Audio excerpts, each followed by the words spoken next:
It's the RJ Ochoa Show on 94.1 San Antonio Sports Star. What's going on in Jerry's world? What's the latest from Cowboy Camp? Find out right here, Friday mornings at 7:30 and 9:30 with the manager and editor-in-chief of Blogging the Boys, RJ Ochoa. Here's Robin Rudy.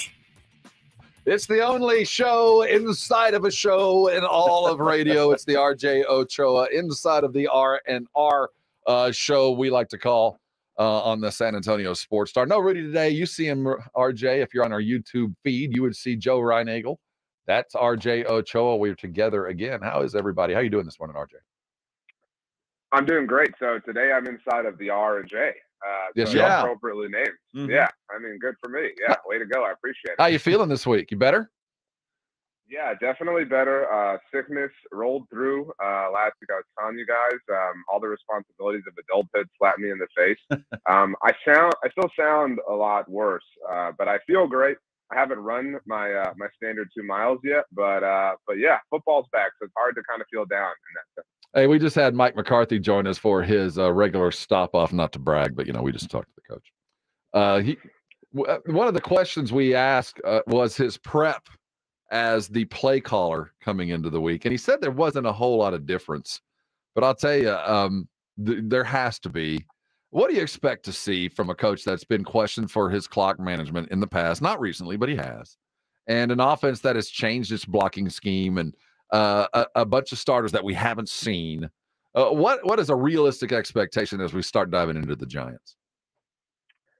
I think it's fair to expect it to be a little bit boring early on. I think we're all like, okay, Mike, you're going to the garage and you're pulling the cover off the Corvette and kind of, you know what I mean? Right. Like, this thing's got 81 miles on it, so you're taking it for a drive through the town. Like, well, it's a bit slow in that it's week 1. You can't burn everything. You can't, blow through everything. But I think that we'll see slow aggression, if that makes sense. I mean, or purposeful aggression, if that makes sense, because we are look. And I thought Chris Collins did a great job of saying it last night in the opener. I mean, I like Chris Collins. Here's a guy. I like Chris, but he noted, like, hey, I mean, these dudes aren't used to playing this many snaps in a game right now. And so you do have to kind of take a slow burn. You have to be very careful. You have to be methodical. And so I absolutely expect Mike to kind of come out and ramp this thing up. There's no need to climb, the 15-step staircase in 3 jumps. You have 15 steps for a reason. RJ, that's interesting that you say that. And obviously we've discussed over and over again about preseason play or not preseason play. What do you expect when the Cowboys come out? And I think you kind of hit on it a little bit there, but this is preseason for them. It's the first action in a long, long time. Rust, or do you think they get off to a good start? I think that they're, going to operate pretty efficiently. And some of that is because that's the way the West Coast offense is designed. I mean, I think we're going to see a lot of high percentage throws. I wouldn't call them dump offs, but a lot of underneath things, near the line of scrimmage, giving, the explosive players on the team opportunities to kind of get in space and just be football players. And on defense, that's the thing. Like, I know we're all kind of pumped to see the Cowboys pin their ears back, but you can bury yourself, by getting too aggressive, even when you have players like Micah Parsons and DeMarcus Lawrence. So I do expect the Cowboys to kind of keep things in front of them a little bit. And kind of get a feel for the Giants before they find the right opportunity to strike. What's your biggest concern coming into the game? Obviously, Tyron Smith rolls an ankle yesterday. We got Tyron Smith did. We've got Biotish limping around. Tyler Smith still going on. The offensive line, there are some questions, certainly. Other than that, any other worries that you need to pay close attention to through practice today and tomorrow? Well, their names being similar certainly doesn't help right now. No kidding. With the insecurity. But it's worth mentioning that, if you miss a snap of practice for whatever reason like that, you got to pop up on the injury report. So if anybody is like, just screaming their heads off about Tyron, I mean, I would relax a little, but that's my biggest concern is health. And it's an epidemic across the NFL, and that doesn't help. That doesn't make things better. But if any one of those dudes goes out, all of a sudden you're a little bit up a creek if you're the Cowboys. Even against a Giants team that's a little bit down, the interior pass rush that they have is for real. I mean, they have Dexter Lawrence. They have an enormous amount of players, Leonard Williams, that can kind of wreak havoc across the middle of that defensive line. And so you don't want to have to deal with that. And you certainly don't want this game to be closer than it has to be. And then you get into a position where you see it slipping through your fingers. They're the favorite. And if they go out and everything goes chalk, it should be a productive night. But, RJ, you can understand Cowboy fan and people looking at Tyron Smith and seeing him on the injury report and limited in practice and rolling an ankle. I mean, it's just it's and Minix likes to say this all the time. It's not a question of if, it's when. Yeah, I mean, Tyron, look, he hasn't played a full season for the Cowboys since Dak Prescott was in college.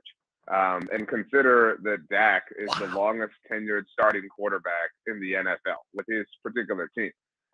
So it has been a very long time. And at the beginning of that, kind of drought, he would miss 3 games a season. And so you can kind of survive that. And then it was like, the whole season and 13 games and whatever. And so it is a ticking time bomb. And that was one of my biggest criticisms of the Cowboys last year was it didn't really feel like they operated that way. They operated as if like, oh, it'll be fine. Like we'll be good. Like we'll make it. You know what I mean? Quit worrying. We don't need gas. We're totally going to be fine. But it does seem like they have a bit more of a contingency plan this year. And it's an awkward thing. I mean, Tyron did restructure his deal. So they won in that sense over the offseason. But his presence is a problem. And because you can't say no, to Tyron Smith wanting to play for your football team, but you are stuck because you are waiting for this shoe to drop. He is RJ Ochoa of Blogging the Boys. Make sure you're following him on the X at RJ Ochoa and at Blogging the Boys. You got a great article on Blogging the Boys right now about the ramifications of the Joe Burrow contract with the Cowboys and Dak Prescott. Tell me how you see this playing out as far as when Dak does sign, if he signs, and we assume he will, how much you see it for and how this will affect the Micah Parsons negotiations.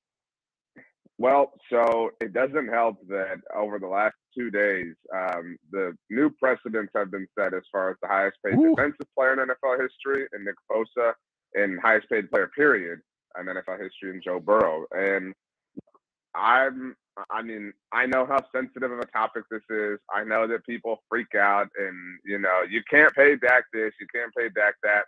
Whether whoever you are a fan of him or not, last night the price for Dak Prescott went up. That's the market. I mean, welcome to Economics 101. So Joe Burrow, look, it wasn't that long. It was like 6 months ago that we were like, sooner or later, a quarterback's going to hit $50 million on an annual average basis. 4 of them have done so since the offseason began. And obviously the season started last night. And not only have they all hit $50 million, Joe's halfway to 60. I mean, all of a sudden we're at $55 million. Like we're going to blink and $60 million is going to be the going rate annually for a quarterback. And so, again, I would posit that Dak is probably going to make somewhere around $55 million a year at the very least, given what we saw last night. I mean, and Joe Burrow got $219.01 million guaranteed. I would reckon it's going to take $220 million guaranteed. That's the way this goes, especially an important note about Burrow's deal. It's a 5-year extension. Dak's was only a 4-year extension.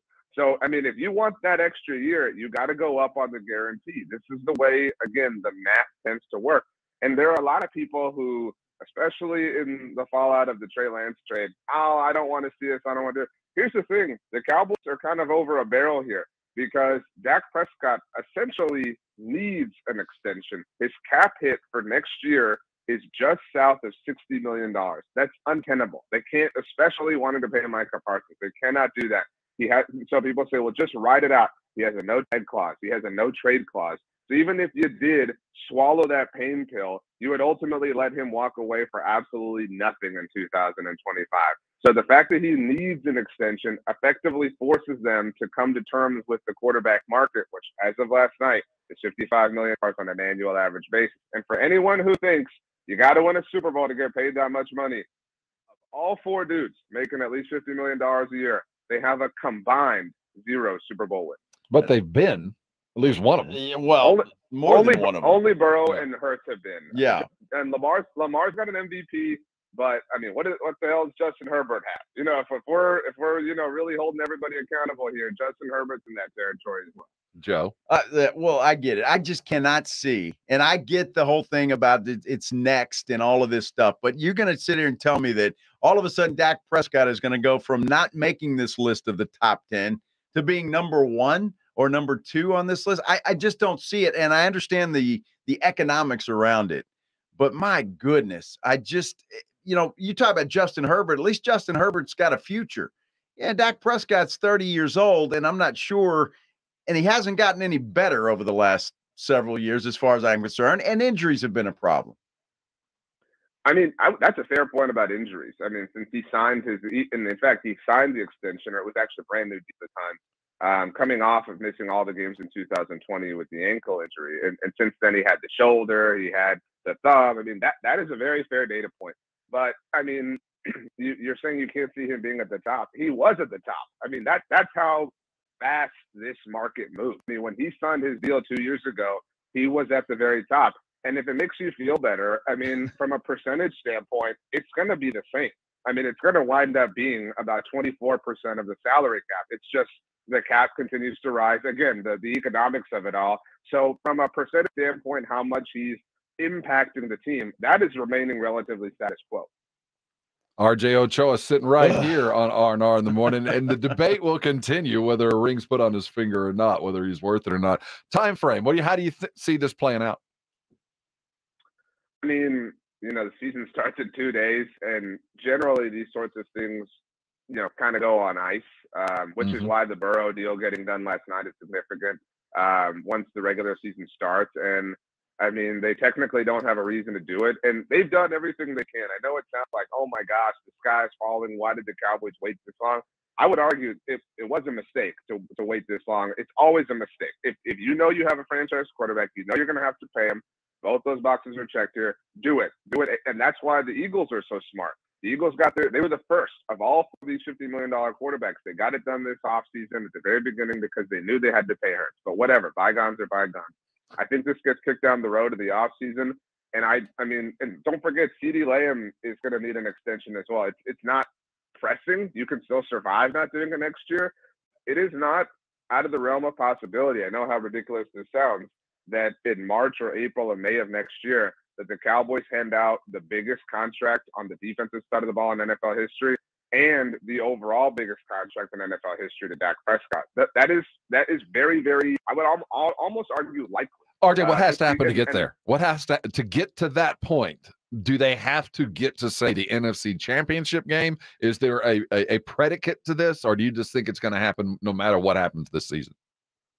Yeah, I mean, it's going to happen because Dak Prescott and Micah Parsons are the future of this team. I mean, they could win 3 games, and it would still make just as much logical sense. It would be a lot more annoying in terms of the fallout, but that's the reality. I mean, Dak's still only 30 years old, and you have to pay Micah Parsons. Again, the Niners also made the mistake of not paying Nick Bosa when he immediately became extension eligible, which is why the situation got so stressful for them. And so it behooves the Cowboys to pay Micah as soon as they possibly can and help work the extension numbers down from a salary cap perspective with the time remaining that is still technically a part of his rookie contract. I love the fact that they're going to pay Micah Parsons, and I think he'll deserve it. And I think this year will show everybody that he probably is the best defensive player in the league, Mr. Bosa aside. But I wonder at what point, RJ, is it time to cut bait with Dak Prescott? And I ask that sincerely. And if you want to give him an extension because you got to pay everybody else, I mean, how long do you bang your head against the wall before you start looking for the future? And I don't think Trey Lance is that future. Maybe he develops. I don't know. But at what point in time do you say, hey, it was a nice run, but you're just not getting it done? I mean, that's a very fair question to wonder about. And obviously he had like a, incredibly poor season, which is not the norm for him. Even last season, despite leading the league in interceptions or being tied for the league, I mean, he led the league or was near the top of the league and other important statistics and other important metrics. And so he's never had this like cratering of a season, but I mean, it is fair to say if that happened, maybe we should reevaluate. But it would be a very, very awkward 2024. Has that ever happened? Has this ever happened where a team after 8 years just goes, we'll let you go? Well, Jared Goff found that out in traded LA. for him. But they didn't. Guy went to a Super Bowl and they got rid of him.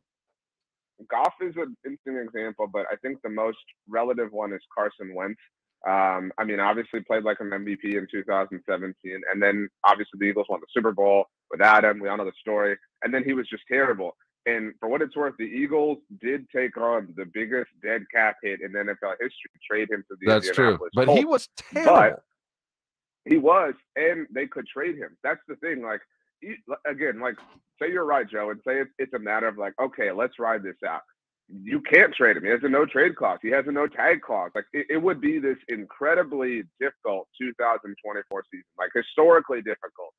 And maybe that would be worth it to somebody or to whoever. But you mentioned Trey Lance, and I know you said you don't think he's the future, but there are a lot of yahoos out there who do throw his name out.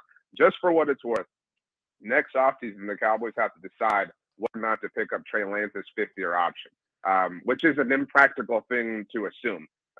For a million reasons. So the timelines of Lance and Zach don't line up. Is that Bear or the puppy? The new baby? Bear. He sits around all day. He hears this. He's like, "Are they going on about Dak again?" Like, this dude's putting food on millions of tables across America. I mean, he's like, when does Tony Pollard get some love? When is Tolbert going to be back in the fold? I mean, so Bear gets a little. He's also partial to the Bears, so he's rooting for Justin Fields this weekend as well. And he's going to be a big star too, I think. Justin. Let me real quick. Have the Eagles been to 2 Super Bowls in like the last 5 years? What's the time frame? You're right there. 5. It was through 6 seasons. Yeah. Okay, so 2 appearances in 6 seasons. But even though they had a big cap hit with Carson Wentz. Well, the cap hit that they took on was for the 2021 season. So it was over last year. It was over when it allowed them to trade for A.J. Brown and sign him to the brand new deal. But, I mean, look, I'm not going to act like the Eagles aren't a forward-thinking franchise. And we have seen indications of the Cowboys operating in that sense, in the trades for Stephon Gilmore, in the trading, obviously, for Brandon Cooks, in the establishment of long-term deals for Trayvon Diggs, for Terrence Steele, getting Malik Hooker's number ready, guaranteeing Jaron Kearse's salary. And again, I recognize how volatile of a subject that is. Getting the extension done with him is a forward-thinking, decision in the financial world of football, because that will allow the Cowboys more cash flexibility next offseason to extend Micah Parsons, to extend CeeDee Lamb, to bring in help over the offseason, because they're going to be going for back-to-back Super Bowls in 2024. I still love you, RJ. He's RJ Ochoa. We do, in fact, love him. Make sure you're checking stuff on Blogging the Boys. Okay, so tomorrow or Sunday afternoon, evening, we get the debut of several different new Cowboys. We get Pollard standing back there at RB1. And Brandon Cooks out there for the first time. Gilmore playing defense. Of all the newness, of all the new things and toys that are with the Cowboys, what do you think is going to be the biggest, the most positive effect here? What are we going to see the best out of? Is it Cooks? Is it Pollard? Is it Gilmore blocking on the defense? What are we excited about? I think it is Brandon Cooks. I thought about this a lot. I just don't know that there's a faster player that they could have added to their offense, and that's a dynamic that they really and sorely have missed. Again, not to make it about Dak, because I don't want to piss Bear off, but Dak is one of the better deep ball throwers in the NFL. We just haven't seen that sector of his game in a few years because the talent hasn't necessarily lined up with that. But circa 2020, Dak Prescott had a younger Michael Gallup that he was cooking down the field with. And so Brandon Cooks brings that out. But more than that, Brandon Cooks keeps defenses alert, which helps CeeDee Lamb out, which helps Michael Gallup out in his return to form. I mean, and I really am excited to see the kind of effect that Brandon Cooks, the leader, has had. He's one of the more professional people who has joined the Cowboys in a very long time. I think a very sorely needed big brother who has been to and seen and done a lot of things in the NFL that right now this group of puppies and young dogs, no pun intended, is just kind of dreaming about. And so I really kind of think that Brandon Cooks the NOS that this this race car kind of needed to boost themselves up. So I don't know that his effect will be as felt in the box score. It may not be a Brandon Cooks 3-catch, 100-yard touchdown game, but I do think that the domino effect of him will be substantial. I agree with that. I think Brandon Cooks was a great addition, and wide receiver room completely. RJ, I think the Cowboys, with the emergence now of Jalen Tolbert, I think is looking really good. And as everybody around here knows, I'm a big fan of Jake Ferguson. I think he's going to step in and make a big impact on this offense as well. Yeah, and I'm really excited to see that. I do think that if you're the tight end for the Dallas Cowboys with Dak Prescott at quarterback, you're kind of in a fortunate position. I think it's a bit of a money-making spot, and Jake has enough talent to capitalize on that. And that's, I think, where some of the anxiety is starting to now kind of percolate and kind of, give us some stress, because we haven't seen this, right? This all makes sense conceptually. This all makes sense on paper. We've shown the work on the exam, and you can feel as prepared and as studied as you want, but you still have to turn it in and watch it get graded. And so, seeing this all unfold for the first time with Mike McCarthy at play calling, and while I believe in that, there is reason to doubt it. I mean, there are a lot of balls in the air right now, and they all kind of come to a halt on Sunday night.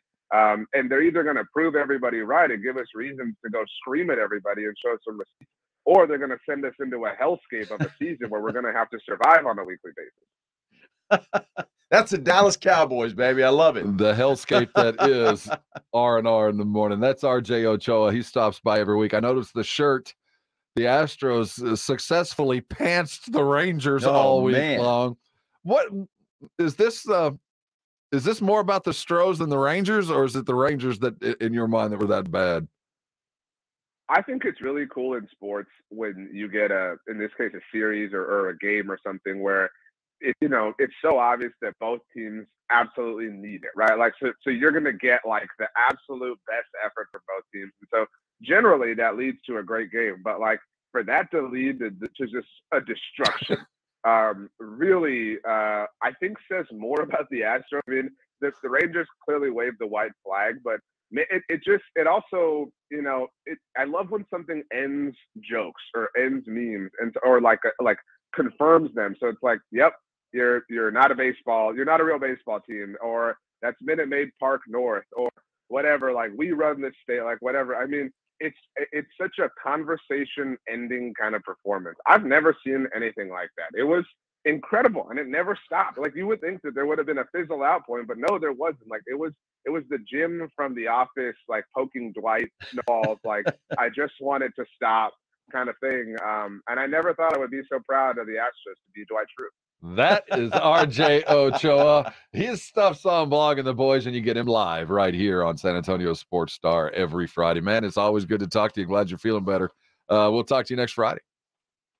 I hope you each have a delicious cup of soup before the weekend's over. We will. There you Probably have it. will. RJ Ochoa.